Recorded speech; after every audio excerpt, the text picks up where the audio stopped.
பகவத்கீதையில் 3வது சாப்டரில் 19வது ஸ்லோகம்.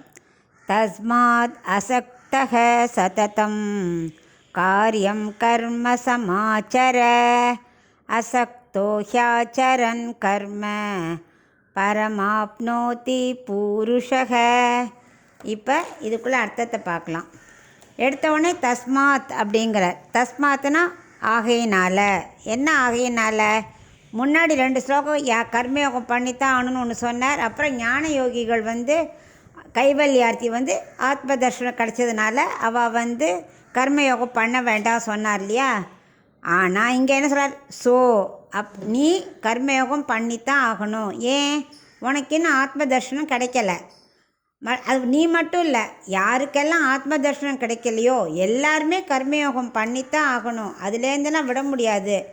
2வது அர்ஜுனா, நீ எனக்கு ரொம்ப வேண்டியவன். நான் உன்னை கைவல்யார்த்திக்கெலாம் விடவே மாட்டேன். நீ என்னோடய உறவு மட்டும் இல்லை, எனக்கு ரொம்ப பிடிச்சவன். எல்லா ஜீவர்களை காட்டிலும் என்னை உனக்கு என்னை ரொம்ப பிடிக்கும், எனக்கும் உன்னை ரொம்ப பிடிக்கும். எல்லாருமே என்னை அடையத்தான் விரும்புவா. அப்படி இருக்கும்போது நான் உன்னை விட்டுடுவேனா? அதனால் நீ கர்மயோகத்தை பண்ணணும். எப்படி செய்யணும்? நான் சொன்னபடி பற்று இல்லாமல் உன்னோட கர்மாவான யுத்தத்தை நீ பண்ணணும் அப்படின்னு எடுத்து சொல்கிறார். அதுக்கு ஒரு உதாரணம் வேறு சொல்கிறார்.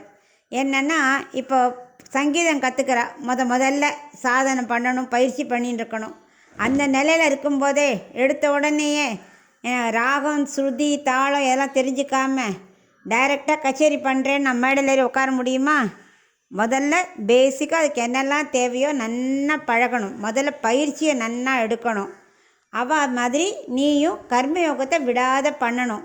பண்ண பண்ண பண்ண எனக்கு நீ பிடிச்ச மாதிரி நடந்துக்க நான் உன்னை என்கிட்டக்க ஆட்டோமேட்டிக்காக சேர்த்துப்பேன். அது எப்படி இருக்கணும்? ஆசையற்றவனாக ஆத்ம தர்ஷனம் கிடைக்கிற வரைக்கும் கர்மயோகம் பண்ணணும். அப்படி கர்மயோகம் பண்ணிட்டு இருந்தியானா ஆத்ம தர்ஷனம் கண்டிப்பாக கிடைக்கும் அப்படின்னு அவனுக்கு டீட்டெயில்டாக சொல்கிறார்.